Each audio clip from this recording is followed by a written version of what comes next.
Good evening, student. Now we move on next topic, that is photosynthesis. Yes, as we all know that plants make their own food by the process of photosynthesis. So, how plants prepare their food? Let us discuss photo. First, we all know that what is the meaning of photosynthesis. Photo means होता है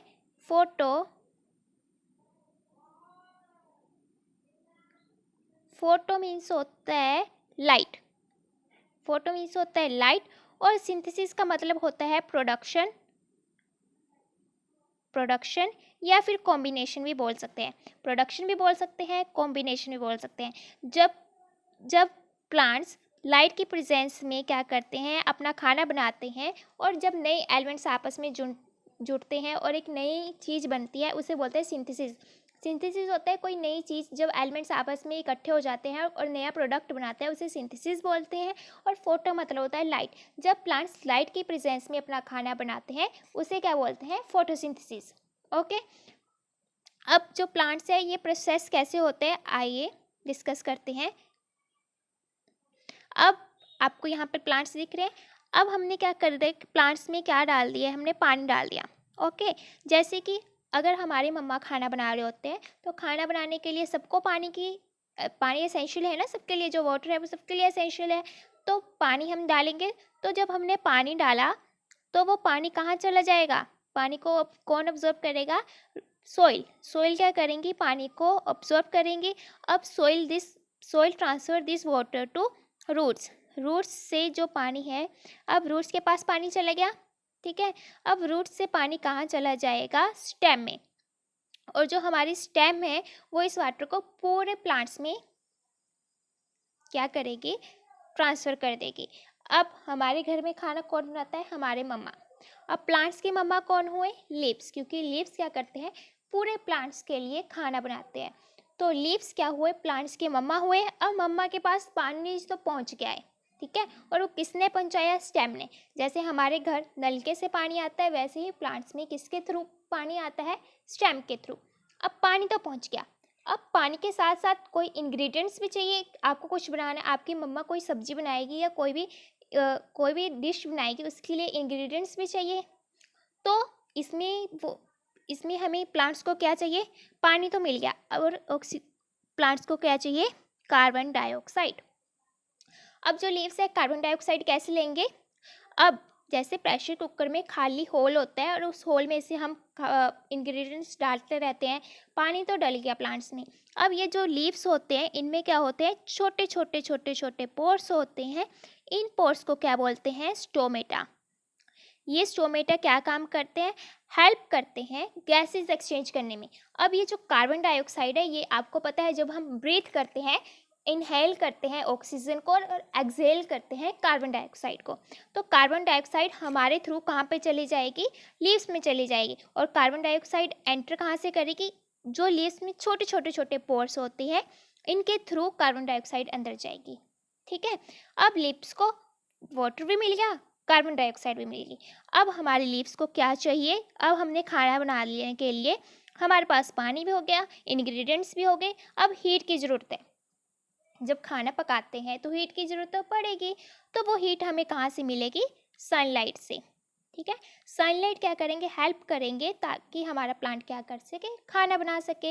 अब sunlight, अब heat को absorb करने के लिए एक बर्तन रखा होता है ना, जिसमें हम खाना बना रहे होते हैं. वैसे ही अब प्लांट में हीट को अब्जॉर्ब कौन करता है, क्लोरोफिल. जो क्लोरोफिल होती है,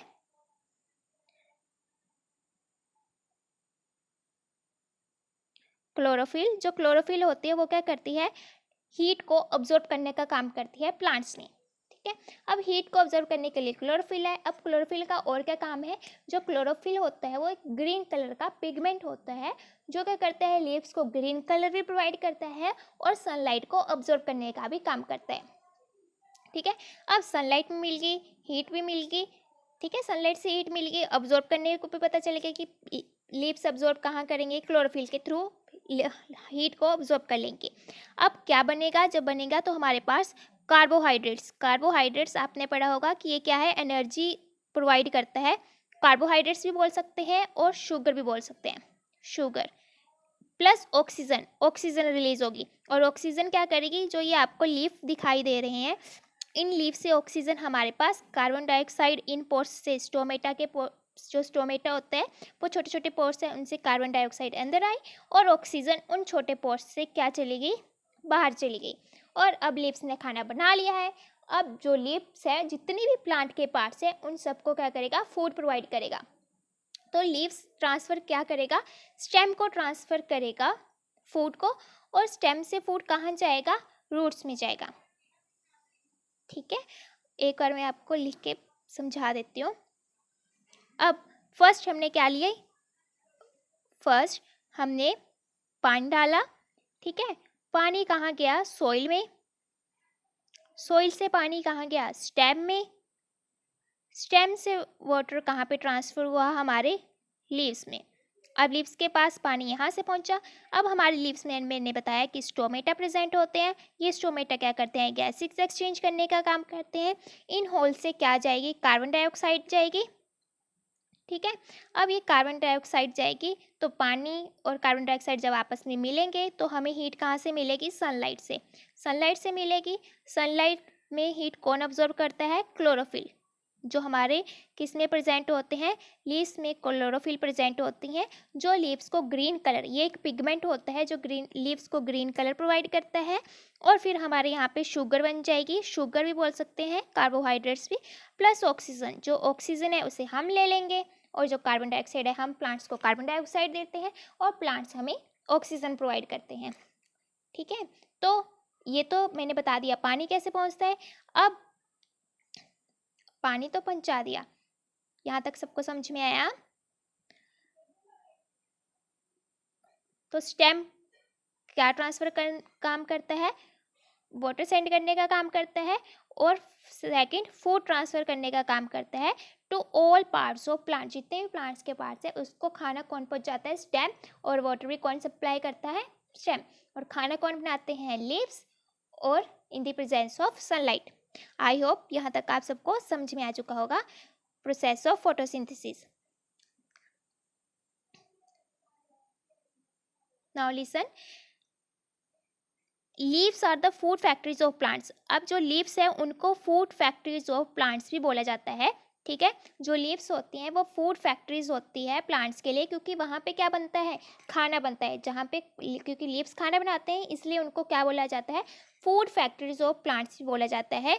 ये क्वेश्चन बन जाता है कि प्लांट्स में फूड फैक्ट्रीज किसे बोला जाता है, तो लीव्स। ठीक है, ये हमेशा याद रखना कि जो लीव्स होते हैं वो खाना बनाते हैं, इसलिए उनको फूड फैक्ट्रीज भी बोला जाता है। Next, all the raw materials must reach the leaf. जितने भी रॉ मटेरियल्स है वो कहाँ पे पहुँच जाता है, लीफ से लीफ तक पहुँच जाता है। जो हमारे न्यूट्रिएंट्स वगैरह होते हैं वो सॉइल में प्रेजेंट होते हैं। जो जितने भी न्यूट्रिएंट्स है, पानी है, जो न्यूट्रिएंट्स होते हैं वो पानी के साथ क्या हो जाते हैं, मिल जाते हैं, मिक्स हो जाते हैं, और फिर वो रूट्स ऑब्जर्व कर लेती हैं। रूट से कहाँ जाते हैं वो सारे न्यूट्रिएंट्स, स्टेम में, स्टेम से all parts of body. Water and minerals present in soil are absorb by the roots. अभी बताया मैंने कि जो पानी है और जो भी न्यूट्रिएंट्स हमारी सोइल में प्रेजेंट होते हैं वो किसके साथ, वो कौन ऑब्जर्व कर लेते हैं, सोइल में होते हैं, सोइल में प्रेजेंट होते हैं। सोइल से वो सारे मिनरल्स पानी में मिक्स हो जाते हैं और रूट्स उसको ऑब्जर्व कर लेती है, और रूट्स से वो पानी कहाँ जाता है, हमारे स्टेम में। जो स्टेम है वो ट्रांसफ़र कर देती है वाटर को लीव्स में। ठीक है, carbon dioxide from air is taken. Carbon dioxide कहाँ से लेते हैं, एयर से लेते हैं। ठीक है, थ्रू द टीनी पोर्स। अब कार्बन डाइऑक्साइड एयर से आती है, किससे, टीनी पोर्स प्रेजेंट होते हैं हमारे लीव्स में, मैंने बताया था। और इन पोर्स को क्या बोलते हैं, स्टोमेटा बोलते हैं। और ये जो स्टोमेटा होता है इसको गार्ड सेल्स होते हैं इसके आसपास। ठीक है, और जो क्या करते हैं, गैसेस एक्सचेंज करने में हेल्प करते हैं, वो प्रोटेक्ट करते हैं। वो देखते हैं कि कौन सी गैस अंदर आ रही है, कौन सी गैस बाहर जा रही है। मतलब कि वो जैसे कि होते हैं ना कि किस किस कहीं लिमिट हर एक चीज़ की लिमिट होती है। तो हम ये स्टोमेटा होते हैं, ये क्या करते हैं, लिमिटेड उसमें कार्बन डाइऑक्साइड लेते हैं और ऑक्सीजन को निकालते हैं बाहर। हर एक चीज़ की लिमिट होती है। जैसे हमारे अंदर कितनी ऑक्सीजन जानी है, ये हमारी बॉडी खुद रेगुलेट करती है। वैसे ही प्लांट्स में स्टोमेटा होता है जो रेगुलेट करता है कि कौन सी गैसेज अंदर आनी है और कितनी आनी है और कितनी बाहर जानी है। ठीक है, यस, ये रहे हमारे गार्ड सेल्स। जो गार्ड सेल्स होते हैं, एक ओपन स्टोमेटा होता है, क्लोज स्टोमेटा होता है।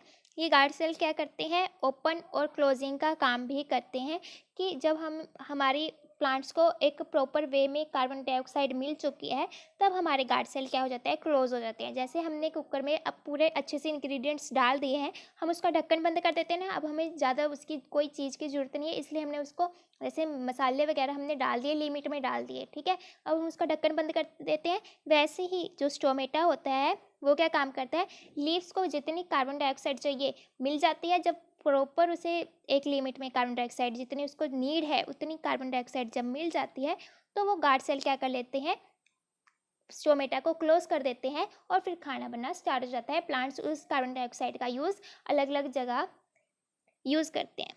ठीक है, आई होप यहाँ तक आपको सबको समझ में आ चुका होगा। Now the question is what is cell.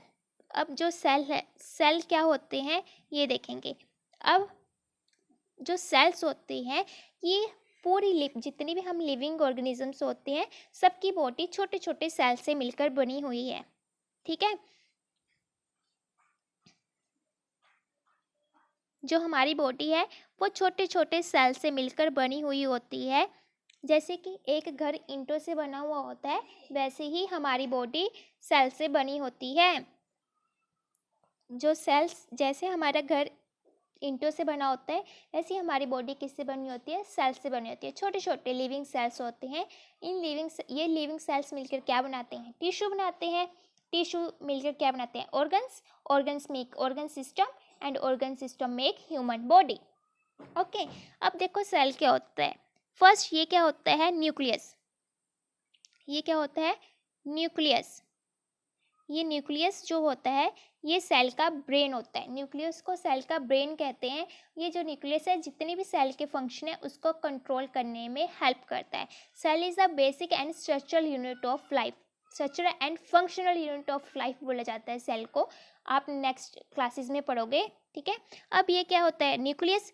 इस न्यूक्लियस के ये न्यूक्लियस है, इसके बाहर ये जो आपको लेयर दिख रही है उसको न्यूक्लियर मेम्ब्रेन बोलते हैं। Nuclear membrane. ये न्यूक्लियर मेम्ब्रेन क्या करती है, ताकि हमारे न्यूक्लियस से कोई भी मटेरियल बाहर ना चला जाए तो उससे प्रोटेक्ट करती है ये न्यूक्लियर मेम्ब्रेन। ठीक है, तो सब सेल के बीच में सबसे अंदर न्यूक्लियस होता है। न्यूक्लियस सेल का ब्रेन होता है और इस न्यूक्लियस के बाहर एक बॉल होती है जिससे न्यूक्लियर मेम्ब्रेन बोलते हैं। अब इस न्यूक्लियर मेम्ब्रेन के बाहर यहाँ जो ये खाली जगह दिख रही है, इसमें क्या होता है, साइटोप्लाज्म। साइटोप्लाज्म होता है। ठीक है, इसमें बहुत सारे ऑर्गेनेल्स प्रेजेंट होती है जो अलग अलग काम करने में हेल्प करती है। ठीक है, और इस ये जो साइटोप्लाज्म होता है एक जेली लाइक सब्सटेंस होता है। ठीक है, और इस साइटोप्लाज्म के बाहर भी एक लेयर होती है ताकि जो साइटोप्लाज्म है वो बाहर ना निकल जाए सेल से, और इस लेयर को क्या बोलते हैं, सेल मेम्ब्रेन। सेल मेम्ब्रेन बोलते हैं। ठीक है, और साइटोप्लाज्म के जो ये वाली लेयर से इसे न्यूक्लियर मेम्ब्रेन बोलते हैं, ताकि जो न्यूक्लियस का मटेरियल है और साइटोप्लाज्म का मटेरियल है वो आपस में मिक्स ना हो जाए, इसलिए इनके बीच क्या होती है, वॉल्स होती हैं। ठीक है, ये सेल मेम्ब्रेन होती है। सेल मेम्ब्रेन के बाहर भी एक लेयर्स होती है, लेकिन ये सिर्फ प्लांट्स में प्रेजेंट होती है, इसे बोलते हैं सेल वॉल।